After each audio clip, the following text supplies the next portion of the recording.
atau nabi itu diberikan kuasa, ya, diberikan kuasa ilahi, diberikan cap jempol, diberikan materai untuk menyatakan bahwa memang dia adalah utusan dari Elohim. Lalu mereka diberikan kuasa ilahi atau mujizat.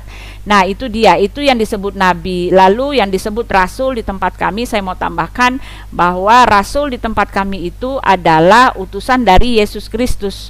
Makanya kami orang Kristen agak bingung, ya, ketika ada nabi yang disebut Nabi Muhammad atau Rasul Muhammad, tetapi dia bukan utusan dari Elohim dan juga bukan utusan dari Yesus Kristus gitu loh. Tetapi ya silakan saja, mungkin itu konsep di tempat Bapak gitu. Tetapi jelas di konsep kami, nabi itu artinya adalah utusan Elohim dan dia mempunyai materai yang sungguh-sungguh sah gitu ya. Lalu di dalam itu Bapak mengatakan Matius 21 ayat 43, kerajaan Allah akan berpindah ke tempat yang lain gitu. Nah, yang dimaksud kerajaan Allah di situ adalah pemberitaan firman Tuhan, ya. Memang bangsa Israel waktu itu, orang-orang Yahudi pada waktu itu menolak tentang Yesus, ya. Itulah sebabnya Yesus mengatakan bahwa kerajaan Allah itu akan diberikan kepada yang lain, ya.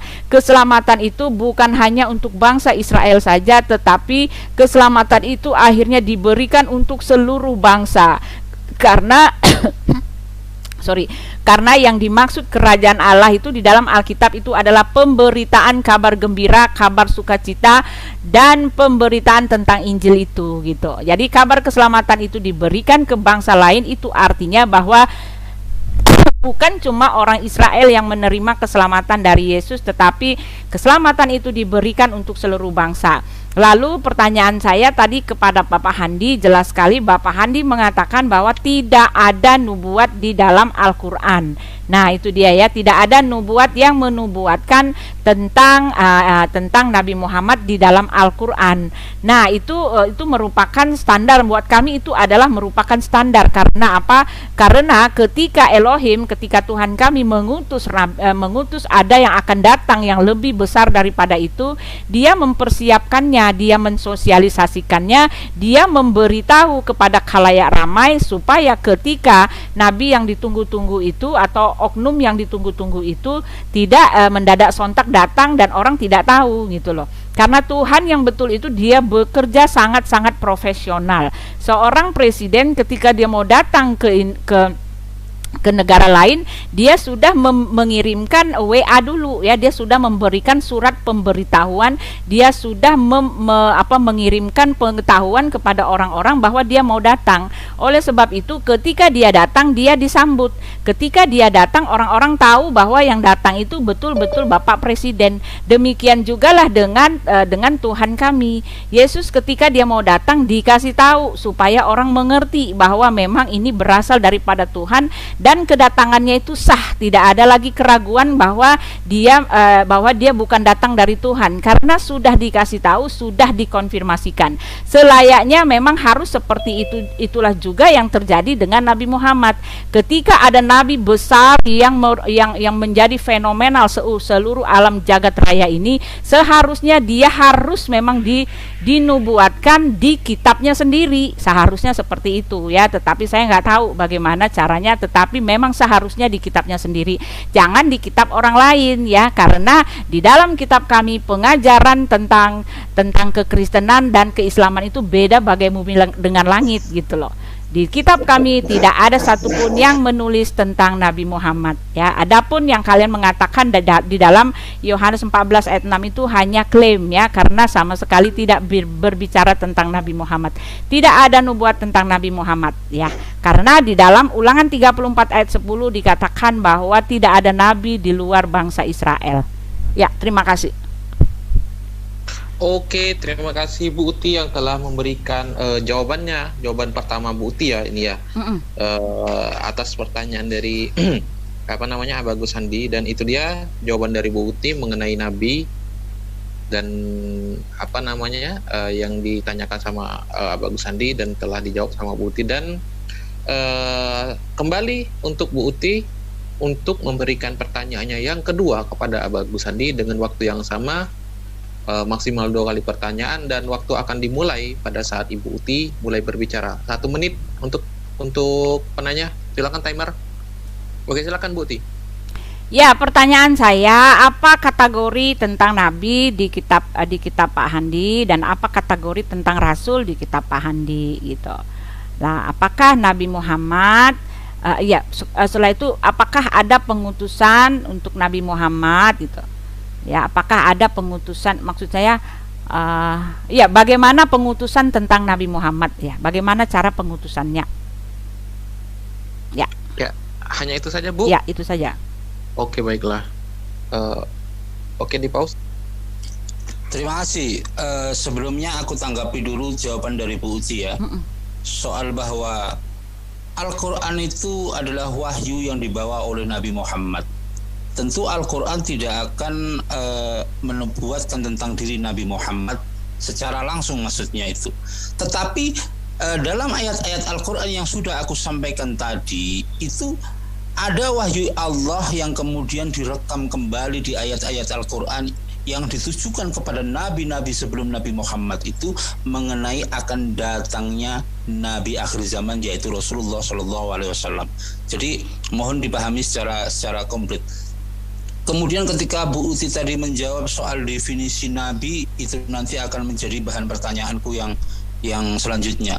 Tetapi di sini saya mau merespon dulu bahwa soal kerajaan Allah akan berpindah ke bangsa yang lain. Saat itu Yesus mengatakan kerajaan Allah akan diambil daripadamu. Artinya yang diajak ngobrol, diajak berkomunikasi oleh Yesus ini adalah kaumnya Yesus. Akan berpindah dari kaumnya Yesus kepada bangsa yang lain.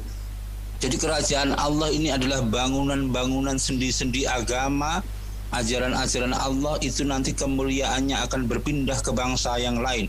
Dan bangsa yang lain ini kalau kami memahaminya, ada dua bangsa besar yang semuanya bermuara kepada Abraham, yaitu keturunan Ishak dan keturunan Ismail. Tentu saja ketika di situ dikatakan akan berpindah ke bangsa yang lain, tentu saja yang dimaksudkan atau yang dipahami oleh kami bukan lagi pada keturunan Ishak, melainkan keturunan Ismail, yaitu Nabi Muhammad SAW. Bangsa yang lain itu adalah bangsa Arab yang dipimpin oleh Rasulullah SAW, bukan Romawi dan lain sebagainya. Itu responku. Kemudian kalau soal pertanyaan Putih tadi bertanya soal Nabi. Kalau dalam Islam itu definisi Nabi itu adalah orang yang menerima wahyu untuk dirinya sendiri, itu Nabi. Jadi kalau dalam Islam itu dipahami Adam itu adalah Nabi karena dia manusia. Bagaimana dia bisa hidup di dunia ini tanpa pedoman, tanpa informasi, tanpa wahyu dari Allah? Itu pengertian Nabi, itu orang yang menerima wahyu untuk dirinya sendiri. Kemudian titik singgungnya dengan Rasul. Pengertian Rasul ini adalah utusan. Tentu kalau dalam Islam yang dimaksud Rasul itu adalah utusan Allah, Rasulullah, bukan utusan manusia. Mungkin Bang Yuda bisa menjadi utusanku, tapi bukan Rasulullah, Rasul Hendi dan lain sebagainya. Kalau definisi dari Rasul itu orang yang menerima wahyu dan punya kewajiban untuk menyampaikan kepada umatnya. Jadi dengan kata sederhana bahwa setiap Rasul itu adalah Nabi, dan setiap Nabi belum tentu Rasul. Maka dari itu Nabi Muhammad SAW itu kadang juga disebut sebagai Rasulullah, kadang juga disebut sebagai Nabi Allah. Demikian juga Isa. Itu jawaban dari kubu itu. Kemudian apakah ada pengutusan terhadap Nabi Muhammad SAW?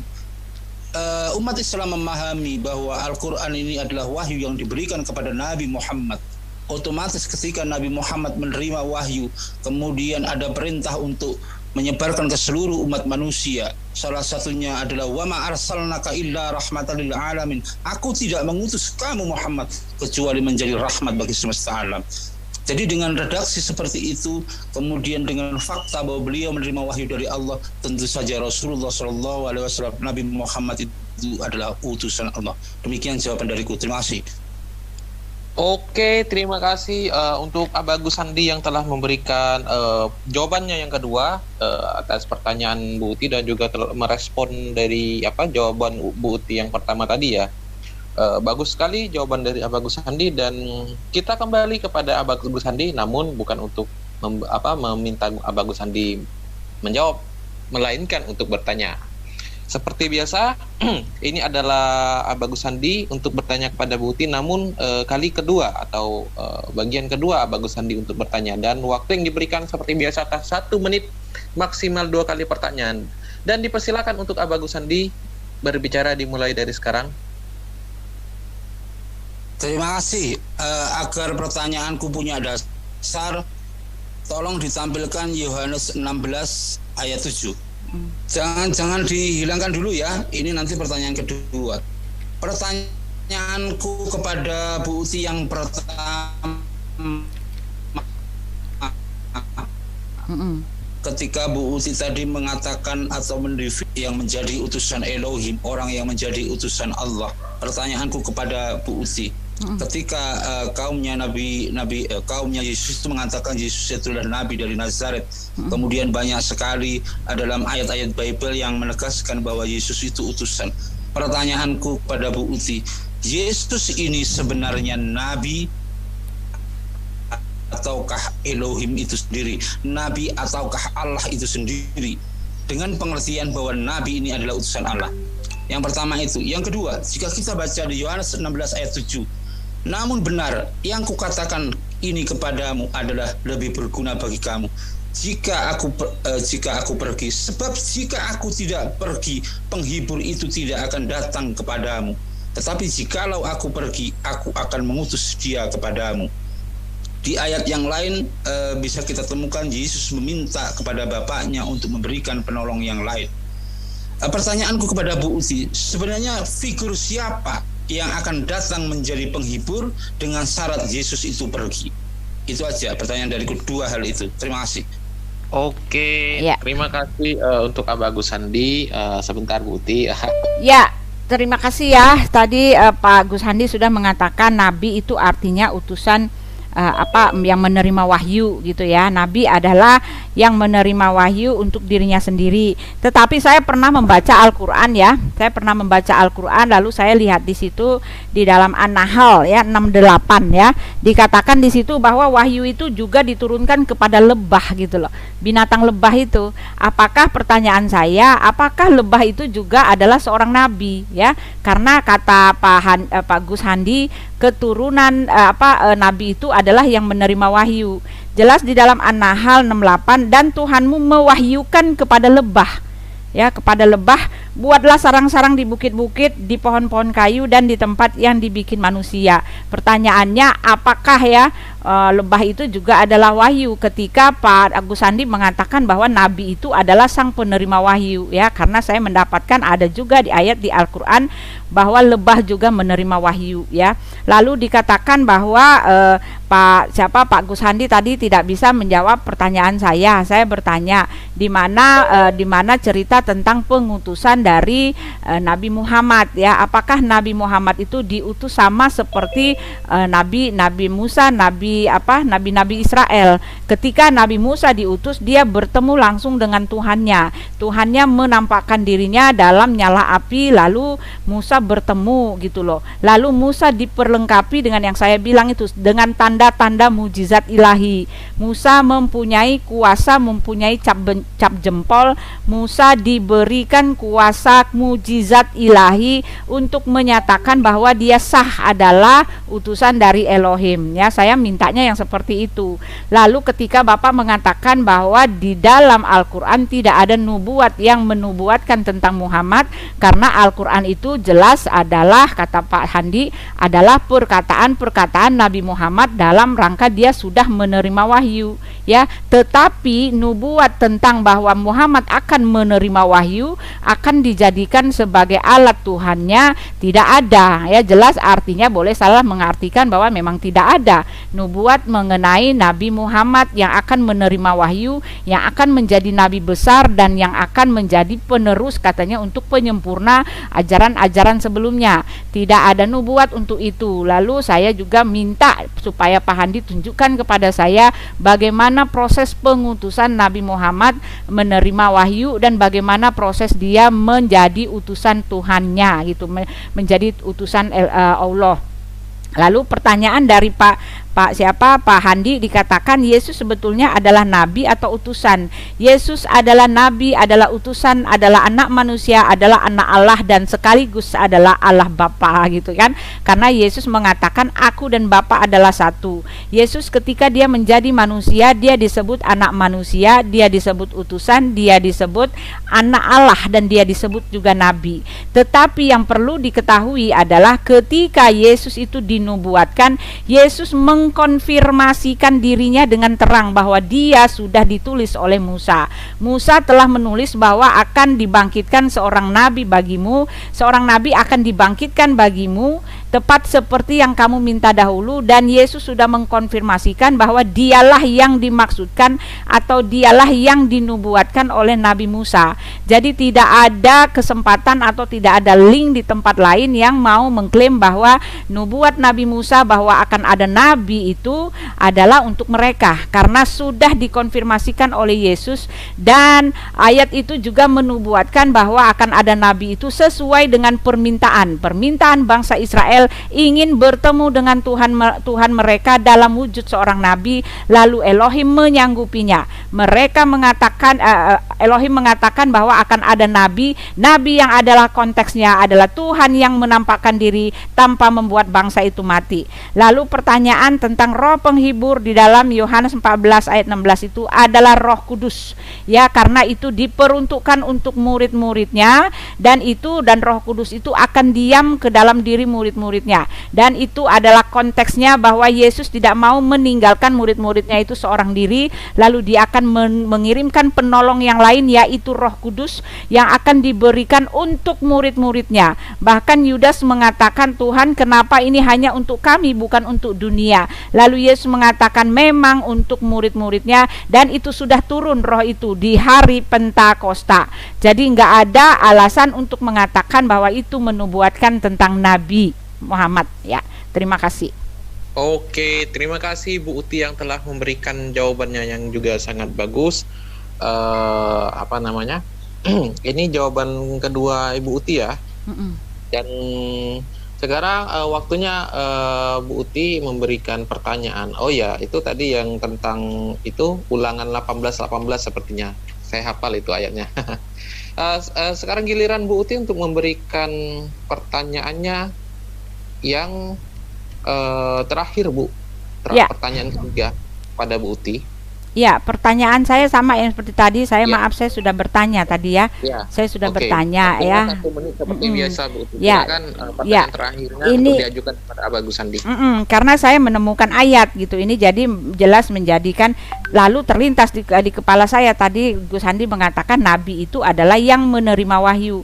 Lalu bagaimana caranya Bapak mengatakan bahwa lebah itu juga akhirnya nabi? Karena Bapak mengatakan nabi adalah notabene yang menerima wahyu. Dan ini di dalam An-Nahl itu dikatakan bahwa Tuhanmu mewahyukan kepada lebah. Nah, bagaimana itu? Silakan dijawab.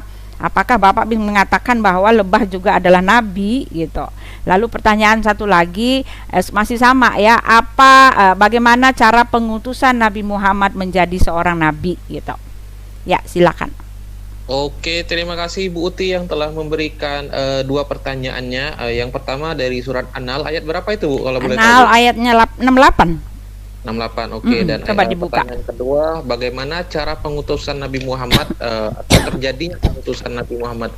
Oke, saya harap Abah Gus Handi bisa menjawab kedua pertanyaan dari Bu Uti ini, dan ini adalah jawaban terakhir yang diperuntukkan untuk Abah Gus Handi, karena selanjutnya adalah kita akan masuk sesi battle ya setelah ini ya. Oke, silakan Abah Gus Handi memberikan jawabannya yang sangat bagus kalau bisa untuk jawaban terakhirnya. Waktunya 5 menit dan akan berlangsung saat Abah Gus Handi mulai berbicara. Silakan. Terima kasih. Soal informasi tentang datangnya Nabi Muhammad itu bukan aku tidak menjawab. Tadi sudah aku uraikan. Begitu banyak ayat Al-Quran yang ditujukan atau dimuat kembali ayat Al-Quran yang ditujukan kepada para rasul terdahulu, yang di situ menginformasikan akan datangnya Nabi akhir zaman. Bahkan kalau kita lihat, kalau tidak salah di As-Saff ayat 6 itu saat Isa berkata kepada Bani Israel itu, dia juga mengatakan bahwa setelah dirinya akan diutus seorang Rasul min ba'dihi ismuhu Ahmad, yang namanya Ahmad. Ahmad itu artinya terpuji. Itu kata dasarnya adalah ha mim zal, dan itu adalah diidentifikasi sebagai Muhammad. Muhammad pun artinya terpuji.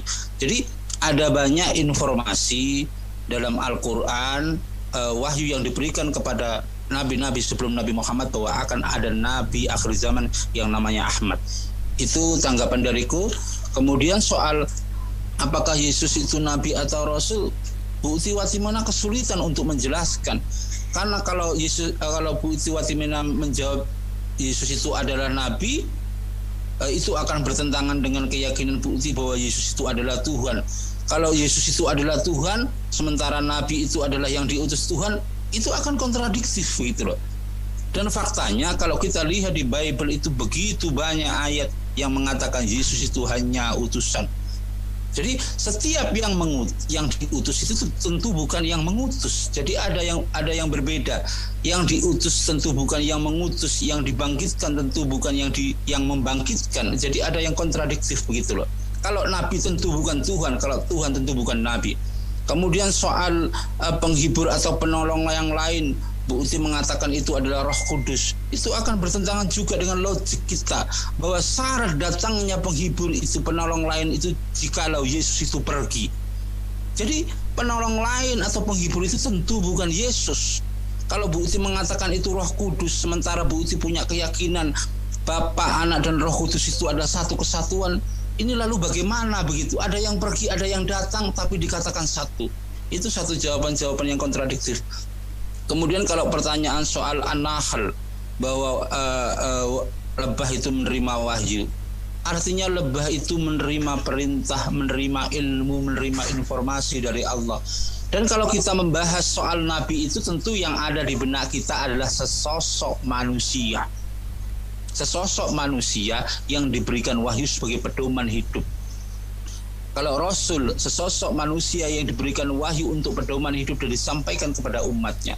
Kalau soal informasi atau ilmu Allah yang diberikan kepada makhluknya selain manusia, bukan hanya lebah. Seluruh atmosfer yang ada di jagat raya ini menerima informasi, menerima ilmu dari Allah sebagai cara bagaimana mekanisme keberlangsungan alam semesta. Jadi lebah di sini menerima wahyu, menerima informasi. Lebah ini bukan manusia. Jadi pengertian nabi kalau dalam benak kita tentu dihubungkan dengan sosok manusia, karena kita berbicara tentang ajaran Allah dan manusia itu. Jadi nabi di sini tentu berkait dengan manusia. Kalau lebah bukan manusia, meskipun menerima wahyu, dia bukan manusia. Dengan demikian lebah ini tidak bisa dikatakan sebagai nabi. Dan bukan hanya lebah, makhluk-makhluk yang lain juga demikian. Atmosfer juga menerima ilmu, menerima informasi dari Allah untuk berlangsung di kehidupan di jagat raya ini. Kemudian yang kedua, bagaimana pengutusan Nabi Muhammad? Simpel saja. Legitimasi seorang itu menjadi utusan itu adalah saat dia menerima wahyu dan dia diperintah untuk menyebarkan. Tidak perlu distempel, tidak perlu di materai begitu. Materai dalam artian apa? Materai ini adalah penunjukan dari Allah. Ketika seseorang diberikan wahyu, diperintah untuk menyebarkan kepada umatnya, tentu dia adalah nabi dan rasul. Itu aja jawaban dariku. Terima kasih.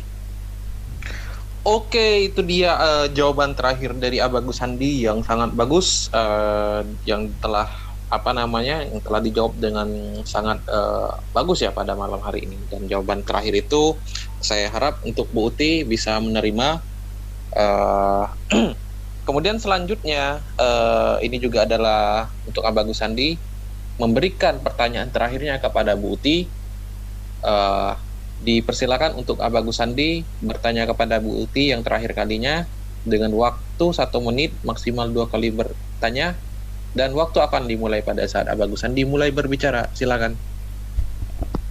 Terima kasih. Agar pertanyaanku punya dasar, tolong dibukakan Yohanes 16 ayat 12 sampai 15.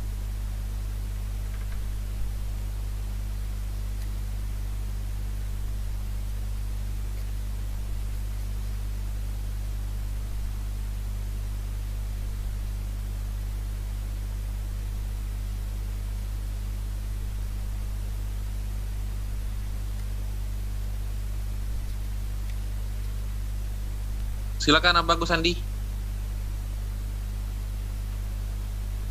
Atau mau saya bacakan? Ya, aku bacakan aja ya. Oke, silakan. Jadi di Yohanes 16 ayat 12 ini dikatakan, masih banyak hal yang harus kukatakan kepadamu, tetapi sekarang kamu belum dapat menanggungnya. Nah, pertanyaanku kepada Bu Uti, apa maksud perkataan ini? Apakah dengan perkataan ini sebenarnya tugas Yesus sebagai Nabi itu sudah paripurna untuk menyelamatkan seluruh umat manusia, sementara dia mengatakan dia belum mengatakan semuanya? Yang pertama itu. Yang kedua, kalau tadi Bu Uti menyinggung bahwa pengertian Rasul dalam Bible itu adalah utusan Yesus, sementara Yesus adalah Nabi, utusan Elohim. Pertanyaanku, Paulus ini dengan segala kontroversinya ya, tentang dia pernah ketemu Yesus atau tidak, itu tidak kita bahas. Paulus ini sebenarnya utusan Nabi atau utusan Allah? Silakan. Terima kasih. Ya, itulah itu saja Bagus Andi pertanyaannya, atau mungkin ada yang lain? Kan dua pertanyaannya. Sudah dua. Oh iya, astagfirullahaladzim. Oke, itu dia pertanyaan terakhir dari Bagus Andi yang nanti akan dijawab sama Bu Uti. Namun sebelum itu, saya kembali mengingatkan bahwa acara ini disiarkan secara langsung di channel-channel Muslim kami, yaitu yang pertama channel resmi ISDN Studio Channel, kemudian Farhan Muslim Channel, Nyom Nyom Channel, Ngaji Metal Channel, Yai Haidar Aqua Channel, Sahabat TV Channel, Penegak Islam Channel, Islam Bersaudara 01 Channel, Hasan Madura Channel, Guntur Nugraha Channel, dan juga dari channelnya Bu Uti yaitu Uti Watimena Channel. Dan bagi teman-teman yang ingin menyimak acara ini bisa disimak secara langsung di semua channel-channel yang setelah saya sebutkan. Dan bagi teman-teman yang ingin memberikan kritik, saran, atau pengajuan diri untuk menjadi narasumber di Zoom ISDN ini, silakan hubungi call center kami yaitu +1 463 600 9009 melalui WhatsApp.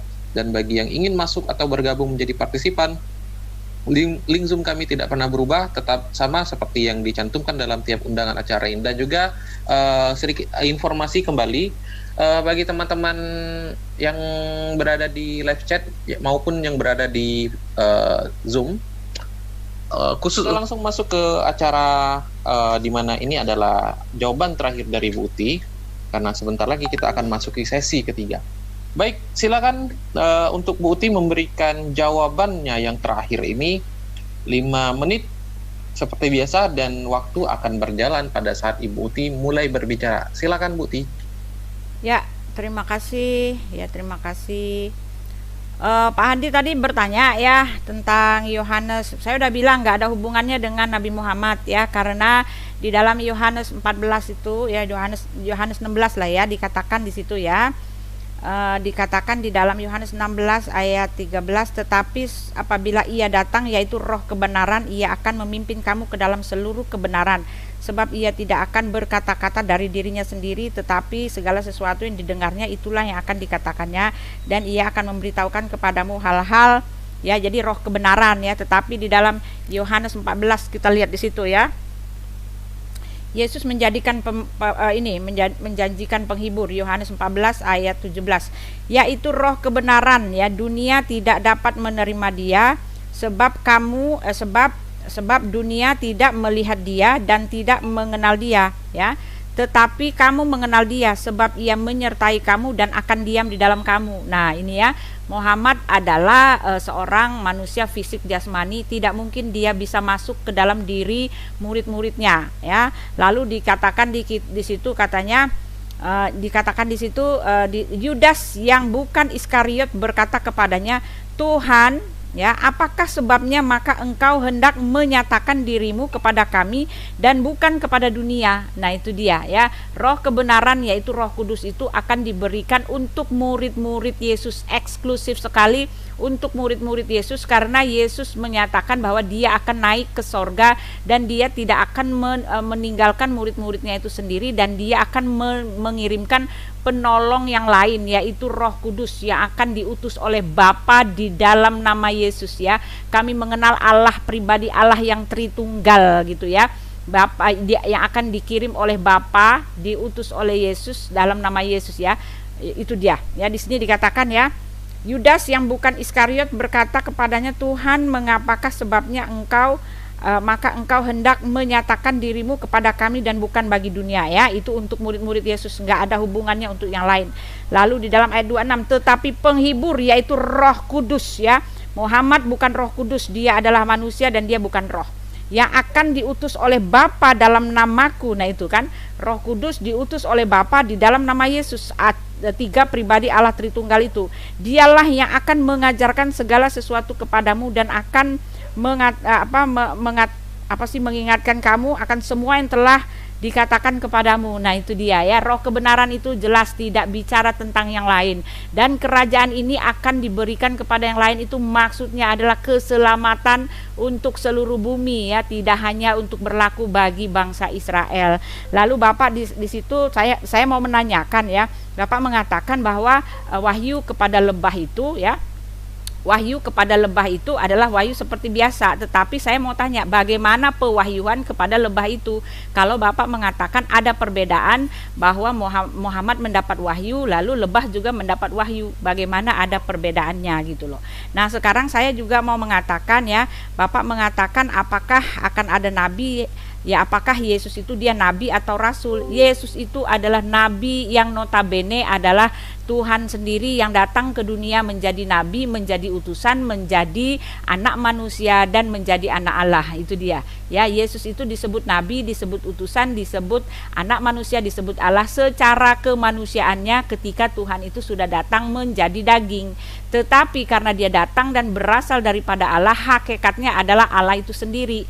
Alkitab dengan jelas mengatakan dia adalah firman yang telah datang menjadi manusia. Lalu di dalam Al-Bukhari kalau nggak salah 6467 ya, di situ saya pernah baca ya bahwa pengutusan dari Nabi Muhammad adalah ketika dia menerima wahyu di Gua Hira, lalu dia ketakutan, dia pulang, lalu yang mengatakan dia adalah seorang nabi adalah Waraqah bin Naufal. Tidak ada orang lain yang melihat pengutusan yang betul-betul di depan mata orang lain ya, dan nabi disebut nabi adalah diangkat oleh Waraqah bin Naufal ya. Di dalam Al-Bukhari itu panjang sekali, jadi saya nggak usah buka ya, ngabisin waktu. Tetapi kalau mau itu ya buka sendiri ya, Bukhari itu. Jadi saya minta, di manakah pengutusan yang betul-betul di depan orang secara officially, secara sah menyatakan bahwa nabi adalah seorang rasul, seorang utusan Allah ya, karena jelas dikatakan bahwa dia mendapat wahyu di dalam goa. Alkitab di tempat kami mengatakan bahwa Elohim tidak pernah bekerja secara sembunyi-sembunyi untuk berita yang ingin dia sebarkan ke seluruh rakyat, ke seluruh penjuru bumi. Tidak ada wahyu yang disampaikan secara sembunyi-sembunyi. Waktunya habis, Bu ya. Uti. Sudah 00. Iya, terima kasih untuk Bu Uti yang telah memberikan jawabannya yang juga sangat bagus, jawaban terakhirnya. Namun waktunya sudah habis ya, tapi jangan bersedih hati ya. Masih bisa dilanjutkan di sesi-sesi selanjutnya. Masih ada 2 sesi lagi ya Bu Uti ya. Oke, itu dia tadi jawaban dari Bu Uti yang menutup dari jawaban dari sesi ini ya. Dengan berakhirnya jawaban Bu Uti ini, berakhir juga sesi ini. Namun acara ini belum selesai teman-teman, karena kita masih berlanjut di sesi selanjutnya, yaitu sesi ketiga. Oke, baiklah, sesi kedua telah selesai dan kita akan masuk ke sesi ketiga, yaitu sesi battle, di mana di sesi ini kedua narasumber akan diasah dan uji kemampuannya dalam meramu argumentasinya. Dan di sesi ini juga topiknya akan dikerucutkan dari sesi-sesi sebelumnya supaya bisa lebih tajam lagi, dan diharapkan kedua narasumber jangan sampai keluar rule, baik itu keluar dari topik ataupun menghujat masing-masing kesembahan atau berbicara kasar atau berbicara kotor. Karena jika ada salah satu narasumber yang berkata kotor, berbicara kasar, atau yang saya sebutkan tadi, maka akan dikenakan kartu kuning. Baik, waktu untuk kedua narasumber dimulai 20 menit dari sekarang. Silakan Abagus Handi dan Bu Uti. Ya, saya duluan ya, Pak Handi. Kita jangan rebut-rebutan, saya nggak mau. Kalau Pak Handi ngoceh-ngoceh terus saya diam aja. Jadi biarkan aja Pak Handi ngoceh-ngoceh ya. Kita harus biasa aja gitu. Ya, Pak Handi, saya mau nanya ya. Jadi saya mau nanya ya, ketika Nabi Muhammad dikatakan dia adalah utusan Allah, tetapi Bapak tadi sudah mengatakan bahwa tidak ada nubuatan ya, orang-orang di luar Muhammad yang mencatat bahwa ada wahyu dari Allah. Sebentar, Putih, sebentar. Waktunya tolong dijalankan ini. Ya. Ya, silakan Bu, lanjut. Ya, ini jadi gini. Tadi kan Pak Handi mengatakan memang tidak ada ya nubuat dari Quran sendiri yang menunjukkan bahwa Muhammad itu dinubuatkan untuk menjadi nabi besar ya, karena memang tidak ada catatan sama sekali yang di luar perkataan Muhammad sendiri yang menyatakan bahwa dia memang akan menjadi seorang nabi ya, selain dari ucapan-ucapan dan klaim-klaim atau pengakuan nabi yang mengatakan dia terima wahyu. Nah sekarang pertanyaan saya ingin sekali melihat ya, saya ingin sekali ingin tahu pendapat dari Pak Gus Handi ya, bagaimana Nabi Muhammad itu caranya, prosesnya menerima wahyu ya, katanya diturunkan bertahap, tetapi bagaimana prosesnya, siapa siapa saksinya dia menerima wahyu, dan ya itu ya, bagaimana proses penerimaan wahyu itu ya, karena dikatakan dia menerima wahyu berturut-turut gitu loh prosesnya, dan siapa saksinya. Karena di tempat kami kalau yang begitu-begitu semua harus ada saksinya, semua terjadi di depan saksi. Jadi kami mempunyai kepastian yang pasti-pasti banget bahwa itu memang berasal daripada Tuhan, ketika Tuhan itu bekerja dengan sangat profesional. Ketika dia mau datang, dia kasih nubuat. Ketika dia sudah datang, dia mengumpulkan saksi-saksi supaya itu menjadi keterangan yang sah. Nah sekarang pertanyaan saya, ketika Nabi Muhammad mengaku dia terima wahyu, siapa saksinya dan bagaimana prosesnya? Silakan Mbak. Jadi kalau soal nubuat Nabi Muhammad di Al-Quran itu, jadi Bu itu jangan salah tangkap begitu. Nubuat secara langsung Nabi Muhammad di Al-Quran yang kemudian Al-Quran menginformasikan Nabi Muhammad secara langsung begitu, bukan begitu pemahamannya. Tadi sudah aku jelaskan, banyak di berbagai ayat yang dirangkum kembali di Al-Quran, ayat yang ditujukan kepada Nabi, para Rasul sebelum Nabi Muhammad itu yang menginformasikan akan datangnya Nabi akhir zaman, yaitu Nabi Muhammad.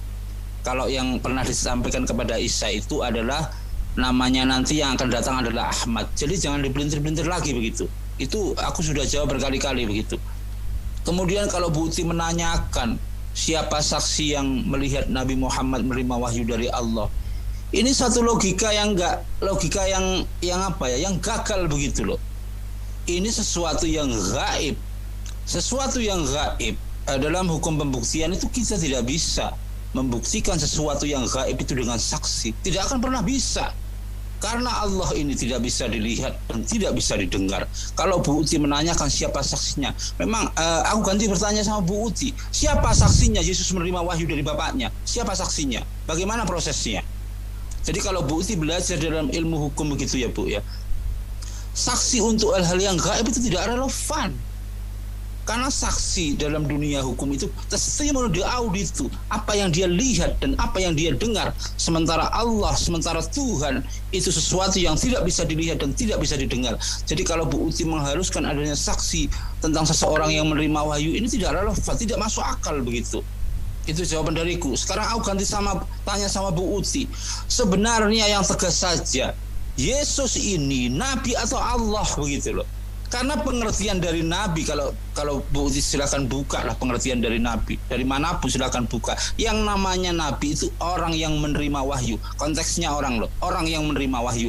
Apakah penerima ini sama dengan yang memberi, Bu Uti?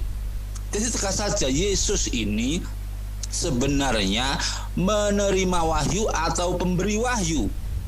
Ibu Uti silahkan jelaskan Wahyu 1 ayat 1. Di situ Yesus mengatakan, di situ dikatakan, inilah wahyu Yesus Kristus yang dikarunikan Allah kepadanya. Dalam Wahyu 1 ayat 1 itu, nanti tolong ditampilkan ayatnya. Yang menerima itu siapa, yang memberi itu siapa? Silakan Bu Uti, nanti aku yang bertanya. Ya. Terima kasih. Tolong ditampilkan Wahyu 1 ayat 1. Tolong nanti Bu Uti jelaskan dengan logik. Siapa yang menerima wahyu dan siapa yang memberi wahyu. Ini untuk mengidentifikasi apakah Yesus itu penerima wahyu atau pemberi wahyu, apakah dia nabi atau Allah itu sendiri. Silahkan ditampilkan Wahyu 1 ayat 1.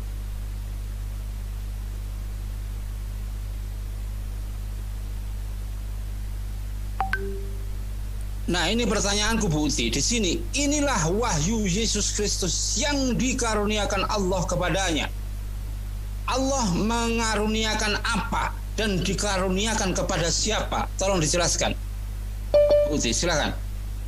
Ya, terima kasih ya. Sebelum saya menjelaskan itu, saya mau menyanggah dulu ya pernyataan dari Pak Gus Handi. Pak Gus Handi mengatakan memang di dalam kitab Bapak ya bahwa Nabi Muhammad memang dia tidak ada yang menjadi saksi tentang nubuat tentang dia. Lalu Bapak mengatakan bahwa di dalam perkataan-perkataan atau perkataan-perkataan yang diklaim oleh Nabi Muhammad bahwa dia menerima wahyu, dikatakan bahwa Isa akan datang, yaitu di dalam Isa sendiri menyatakan bahwa akan datang yang bernama Ahmad ya, tetapi maaf di kitab kami itu tidak ada yang seperti itu ya, karena sama sekali tidak menulis tentang Ahmad atau sama sekali tidak menuliskan tentang Muhammad, bahkan Muhammad tidak dikenal sama sekali di dalam Alkitab kami.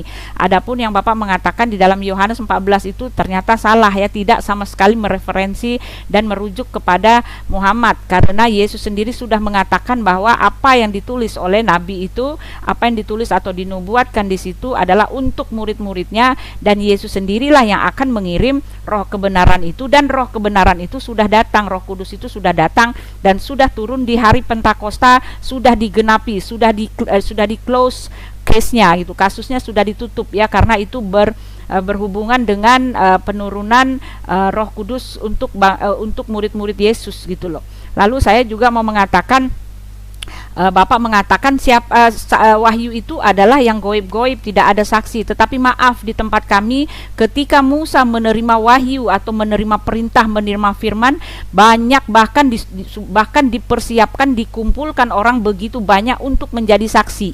Ya, untuk menjadi saksi, untuk melihat betapa Elohim itu memang berkata-kata kepada Musa. Ya, lalu dia turun di Gunung Sinai itu, ketika dia turun banyak membuat orang takut dan gemetar dalam gemuruh, dalam api yang menyala-nyala, dalam suara yang menggelegar. Itulah dia. Lalu turunlah loh batu itu, lalu turunlah wahyu itu, ke-10 hukum Taurat itu.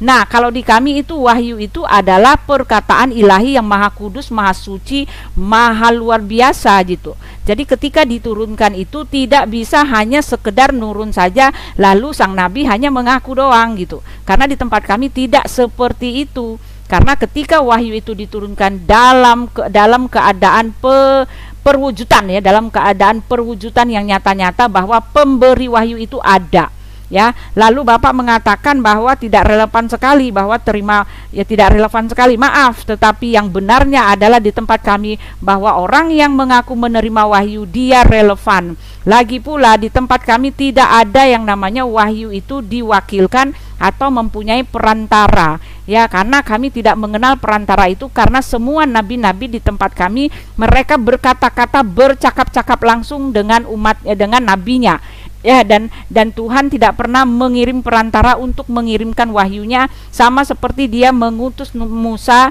Ketika dia mengutus Musa, dia berbicara kepada Musa secara langsung, dan Musa berhadapan muka dengan Elohim itu gitu loh. Ya, Musa memandang Elohim itu dan Elohim itu menampakkan diri kepada Musa. Itulah dia, pewahyuan itu seperti itu. Jadi kami semuanya bingung ketika ada nabi yang mengaku nabi tetapi dia tidak menerima wahyu langsung dari Allahnya, melainkan Jibril. Lalu Jibril pun sama sekali tidak ada perwujudannya gitu, tidak ada yang ini. Bahkan saya membaca di dalam Al-Quran dikatakan bahwa tidak ada seorang pun yang bisa berbicara kepada Allah gitu. Ya, nah ini sekarang Bapak tolong jawabkan ke saya, bagaimana Bapak mengatakan? Iya, sebentar. Sebelumnya Bu Uti jawab dulu. Jawab apa? Wahyu 1 ayat 1 itu maksudnya gimana? Mana buka lagi ya, saya buka ya. Wahyu 1 ayat 1, kenapa? Itu maksudnya gimana? Kami Yesus itu tercatat kan di kitab Bapak, wahyu itu bukan wahyu Pak, firman Pak. Wahyu dengan firman itu lain. Enggak, silahkan ditampilkan Wahyu 1 ayat 1. Aku pengen mendengar pemaparan dari Bu Uti. Ini pemahamannya yang benar, yang pas, yang mendekati kebenaran, yang tepat seperti apa? Wahyu 1 ayat 1. Posisi Yesus sebagai apa di situ? Silakan. Iya, Wahyu 1 di sini kami wahyu itu adalah firman, Pak. Kami tidak sebetulnya ini wahyu itu kata enggak, makanya dibaca dulu. Iya, inilah wahyu Yesus Kristus, inilah firman Yesus Kristus yang dikaruniakan Allah kepadanya, yang diterima oleh Elohim kepada Yesus, supaya ditujukannya. Yang mengaruniakan siapa ini? Yang mengaruniakannya adalah Elohim, ya. Nah, sekarang begini, Pak. Ini dikaruniakan kepada siapa? Dikaruniakan kepada Yesus, tetapi Yesus dengan jelas mengatakan, barang siapa menuruti firman-Ku. Yang dikaruniakan apa ini? Yang dikaruniakan? Yang dikaruniakan apanya? Yang dikaruniakan adalah apa maksudnya? Inilah wahyu Yesus Kristus yang dikaruniakan Allah kepadanya. Ada 3 hal yang bisa aku identifikasi di sini. Allah mengaruniakan wahyu kepada Yesus. Masalahnya apa, Pak? Posisi Yesus ini sebagai apa? Nah, posisi Yesus adalah sebagai anak Allah, sebagai penerima firman, ya, sebagai penerima wahyu, penerima firman. Dia adalah anak Allah. Dengar dulu ya. Ya, memang dengar. Kami mengenal Allah yang Tritunggal. Jadi jangan sama-samakan dengan konsep Bapa. Yesus ketika dia datang menjadi manusia, dia adalah anak Allah yang tunduk kepada Bapanya, anak Allah yang berdoa kepada Bapanya, dan anak Allah yang menuruti perkataan Bapanya. Itu dia pribadi kedua dari Allah Tritunggal. Tetapi Yesus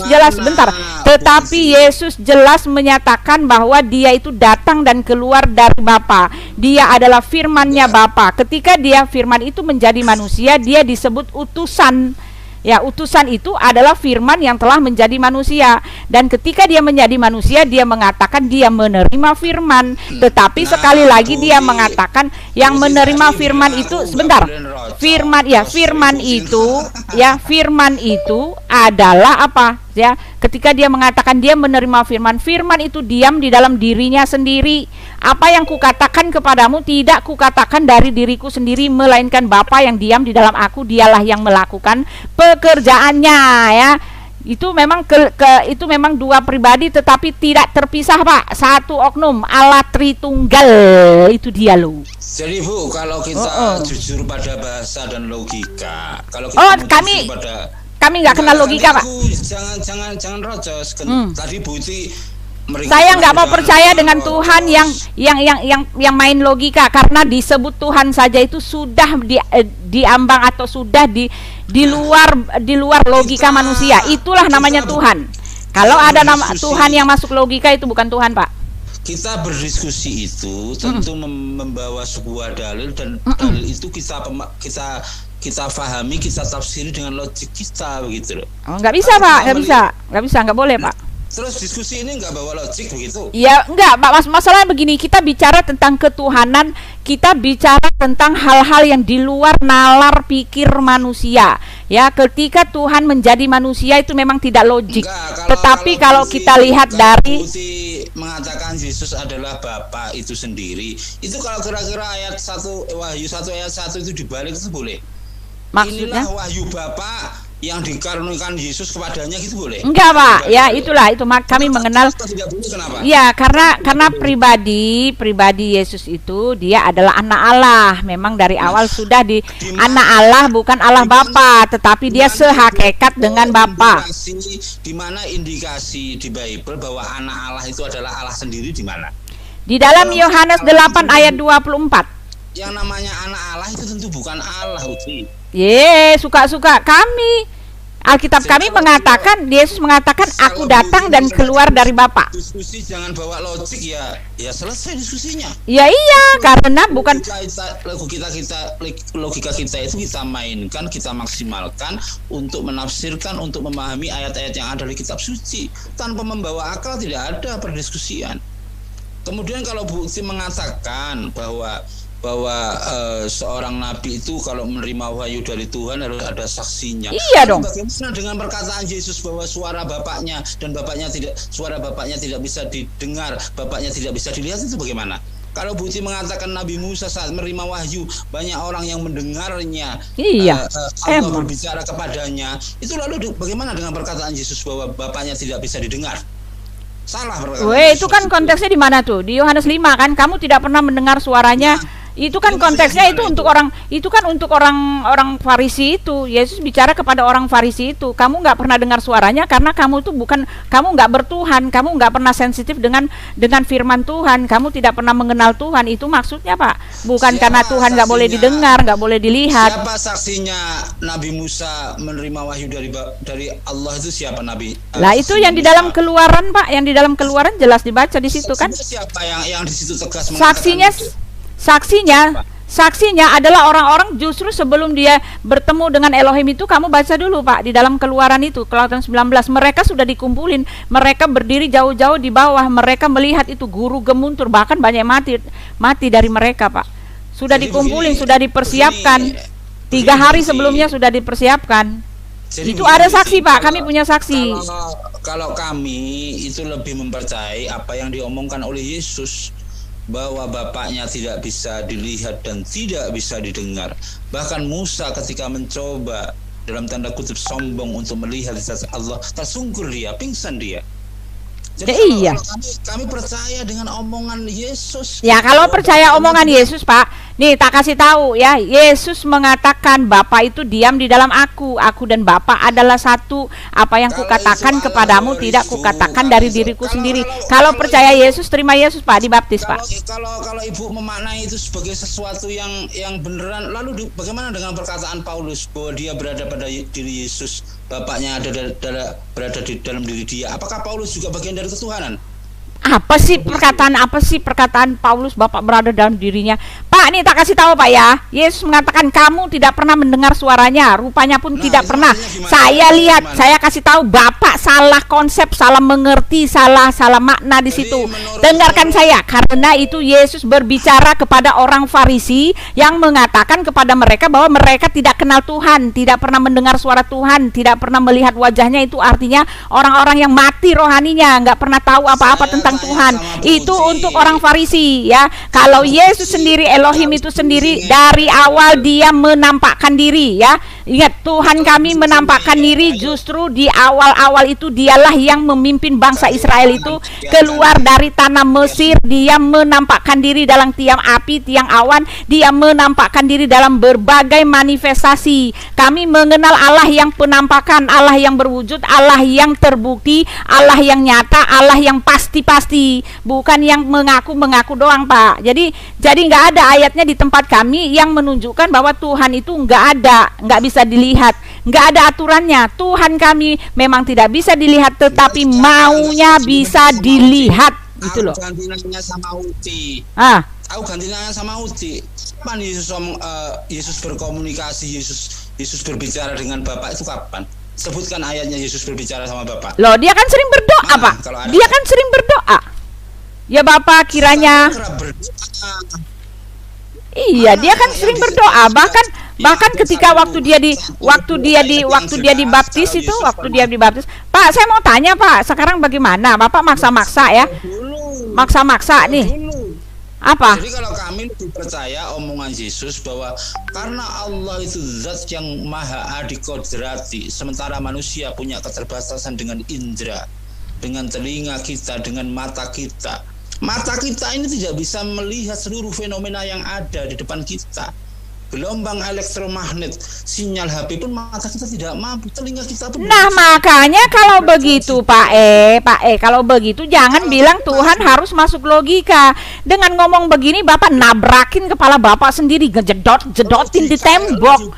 Katanya Tuhan harus masuk logika, tetapi Bapak harus jedotin kepala Bapak di tembok. Katanya harus pakai logika. Lah ketika itu Bapak juga bilang Tuhan Bapak itu jangan nggak kelihatan, nggak masuk. Aduh bagaimana ini, sendirinya itu kontradiksi. Sendirinya bilang Tuhan harus masuk logika, lalu tadi baru bilang Tuhan tidak masuk logika, tidak bisa dilihat, tidak apa, jangan masuk.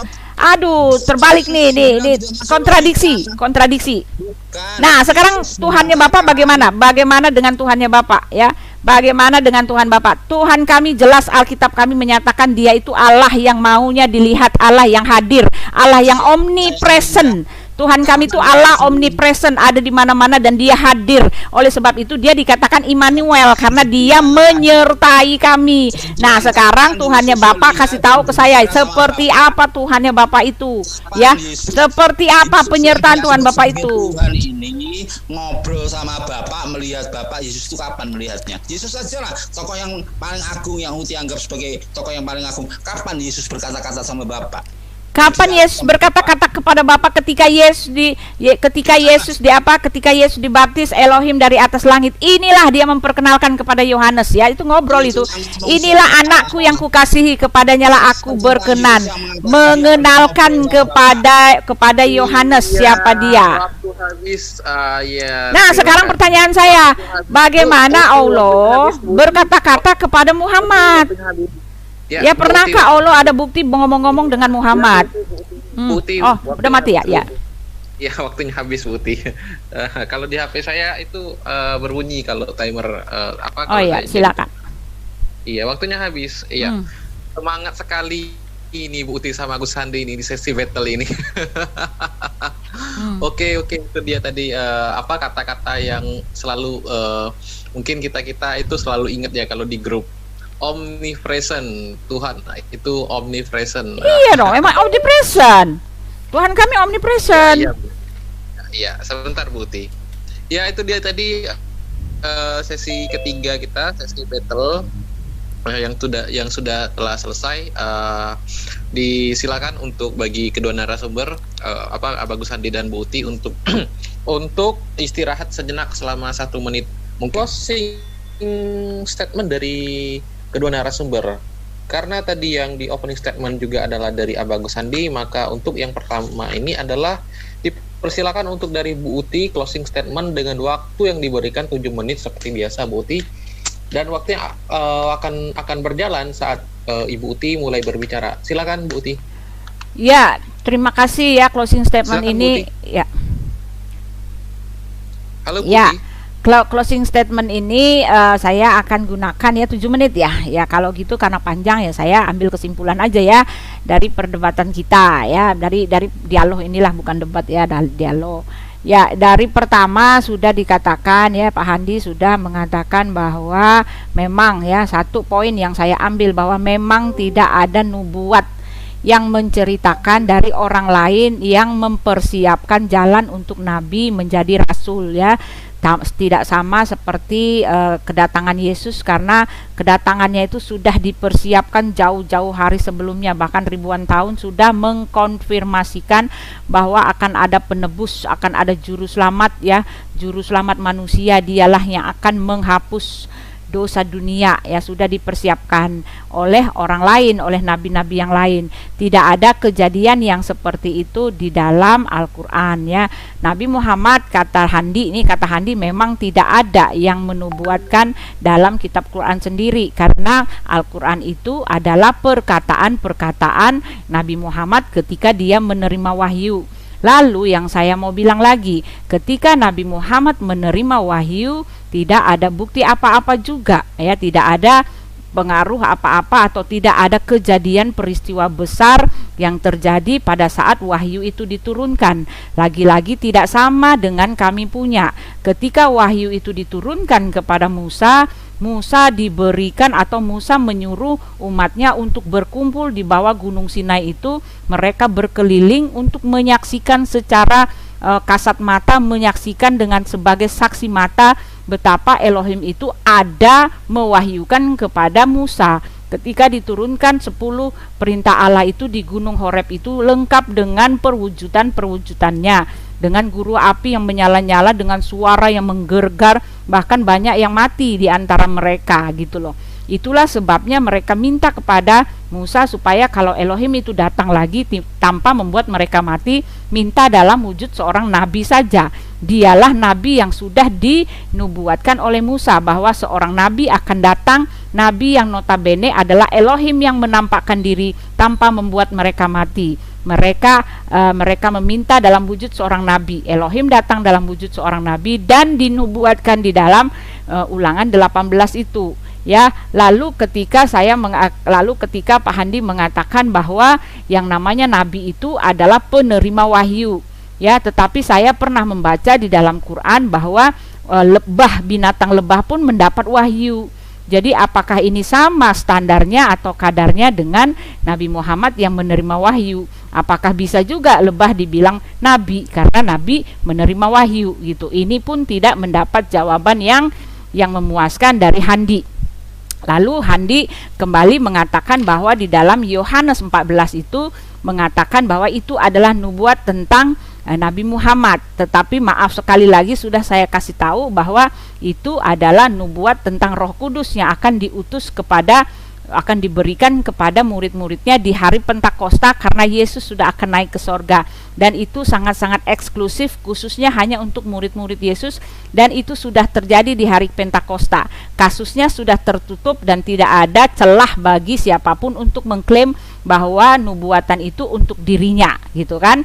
Lalu Pak Handi juga mengatakan bahwa Yesus itu manusia, apa Yesus itu utusan atau nabi? Ya, saya sudah kasih tahu bahwa Yesus itu ketika dia datang ke dalam dunia, Elohim ketika dia mengutus firman-Nya, firman itulah yang disebut utusan. Jadi utusan dengan pengutus itu ya berdasarkan satu hakikat yang sama, ya. Tidak sama dengan Pak Handi yang mengutus umatnya, mengutus jongosnya atau mengutus anak buahnya untuk pergi, lalu Pak Handi diam di tempat. Utusan buat Yesus itu adalah firman yang telah menjadi manusia. Ya, di dalam Roma 8 ayat 3 itu jelas yang dimaksud utusan itu adalah daging kejasmanian Yesus itu. Dia bukan saja disebut utusan, tapi dia juga disebut nabi. Tetapi sudah dikasih tahu di dalam Ulangan itu bahwa nabi buat Yesus itu adalah Elohim sendiri yang menampakkan diri tanpa membuat bangsa itu mati. Oleh sebab itu Yesus mengatakan, barang siapa telah melihat aku telah melihat Bapa. Lagi-lagi lalu di situ Pak Handi apalagi ya? Ya, Pak Handi mengklaim bahwa penghibur atau roh kebenaran itu adalah nabinya, ya. Tetapi saya sudah jawab, ya, saya sudah bantah, itu sama sekali tidak benar, ya. Lalu dikatakan bahwa Isa juga telah di dalam Quran ada perkataan Isa menubuatkan kedatangan tentang Ahmad. Saya nggak tahu ini Isa apakah ini maksudnya Yesus atau bukan. Tetapi kalau yang dimaksud Isa ini adalah Yesus, di dalam kitab kami tidak pernah satupun ada yang menubuatkan tentang Ahmad. Adapun yang ribut-ribut waktu itu dikatakan Mahmadin itu juga salah pengertian, ya, nggak ada hubungannya dengan Muhammad, ya, sama sekali nggak ada. Itu hanyalah klaim semata. Lalu saya mengatakan kepada Pak Handi, siapa yang menerima siapa saksi Nabi Muhammad menerima wahyu atau Nabi Muhammad di dalam pengutusannya, siapa yang menjadi saksi? Pak Handi juga tidak bisa memberitahukan kepada saya. Pak Handi mengatakan bahwa siapa saksi yang menerima wahyu itu adalah itu karena berasal itu adalah soal keilahian, ya. Pak Handi mengatakan begitu. Jadi nggak perlu saksi. Tetapi maaf sekali lagi saya sudah bilang bahwa saksi di tempat kami itu sungguh-sungguh nyata, apalagi dalam hal yang seperti ini, ya, karena Tuhan bekerja profesional, sangat-sangat profesional. Tidak ada nabi yang diutus secara sembunyi-sembunyi. Alkitab kami mengatakan tidak ada nabi setelah bangsa Israel, setelah Yesus tidak ada nabi di luar bangsa Israel. Dan Alkitab telah mengatakan barang siapa telah menambahkan atau mengurangi satu bagian saja dari isi kitab ini, terkutuklah dia, gitu.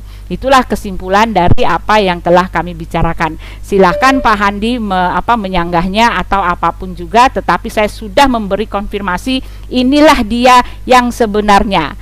Ya, kalau mau ditambahkan atau mau disanggah silahkan saja, tetapi inilah kebenarannya. Saya sudah mengatakan inilah kebenarannya, inilah jawabannya. Apa yang saya katakan semuanya berdasarkan dalil dan itu tertulis di Alkitab kami dan itulah kebenarannya. Ya, terima kasih.